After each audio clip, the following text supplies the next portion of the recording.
بسم الله الرحمن الرحيم. وإذا علم من آياتنا شيئا اتخذها هزوا أولئك لهم عذاب مهين من ورائهم جهنم ولا يغني عنهم ما كسبوا شيئا ولا ما اتخذوا من دون الله أولياء ولهم عذاب عظيم. هذا هدى والذين كفروا بآيات ربهم لهم عذاب من رجز أليم. الله الذي سخر لكم البحر لتجري الفلك فيه بأمره ولتبتغوا من فضله ولعلكم تشكرون. وسخر لكم ما في السماوات وما في الأرض جميعا منه إن في ذلك لآيات لقوم يتفكرون. قل للذين آمنوا يغفروا للذين لا يرجون أيام الله ليجزي قوما بما كانوا يكسبون.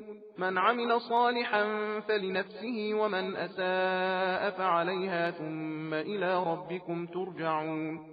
ولقد آتينا بني إسرائيل الكتاب والحكم والنبوة ورزقناهم من الطيبات وفضلناهم على العالمين وآتيناهم بينات من الأمر فما اختلفوا إلا من بعد ما جاءهم العلم بغيا بينهم إن ربك يقضي بينهم يوم القيامة فيما كانوا فيه يختلفون.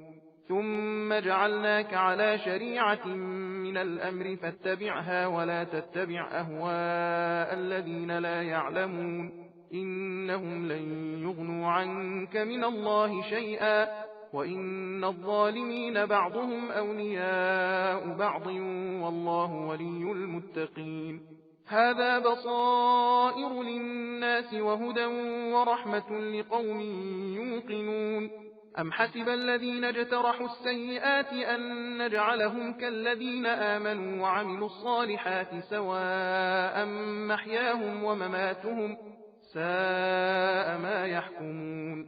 وخلق الله السماوات والأرض بالحق ولتجزى كل نفس بما كسبت وهم لا يظلمون. सबील कुरान हिदायत का रास्ता।